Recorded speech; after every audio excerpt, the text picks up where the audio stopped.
From the jump, you can see it on his face. This isn't confidence. This is defeat. This is what a man looks like when the walls are closing in. MAGA Mike Johnson looks rattled. Donald Trump looks panicked. And inside their own camp, it's pure chaos. Top officials are pointing fingers like it's a blame Olympics. One leaks to the press, another blames Border Patrol, then they turn on each other. No leadership, no accountability, just panic.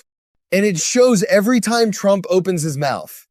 Over the last couple of days, he's been getting hit with real-time reality checks, not from journalists, but from everyday Americans. In Iowa, while trying to stage some fake affordability moment at a diner, Trump claimed gas was under $2. A woman in the crowd immediately shut it down. She yelled back that gas was nearly $3 right outside the venue. She wasn't guessing, she was living it. And she wasn't alone. The numbers back her up.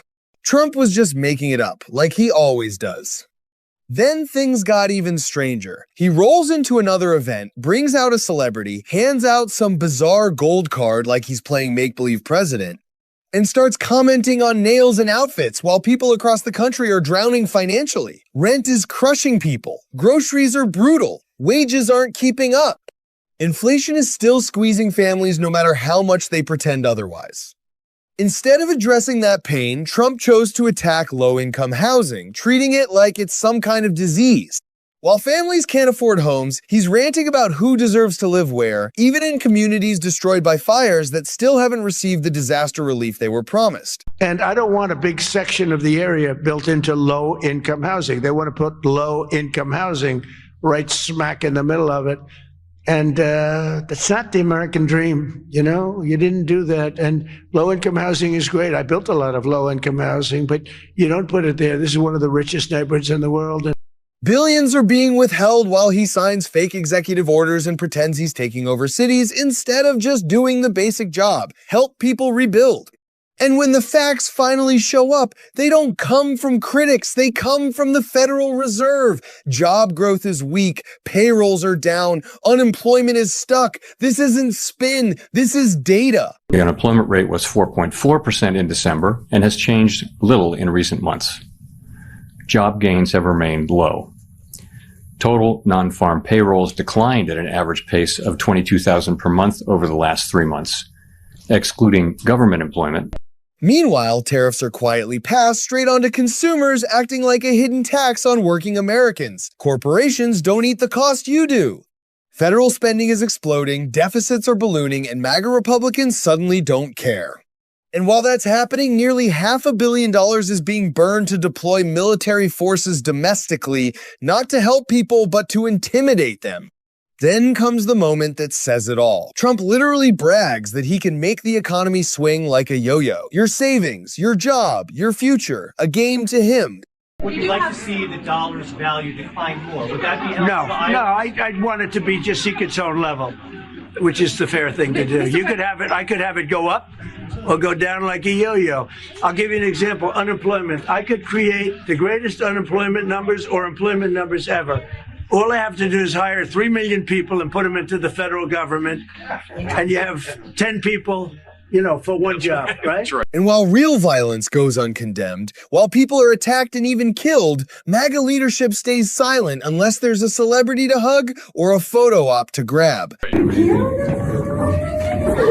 almost wore this coat today. I'm so glad I didn't. That's the priority. That's the moral compass. Meanwhile, elites are partying, stock bells are rung, lavish promotions roll out, tens of thousands of workers lose their jobs, but millions flow to vanity projects no one asked for.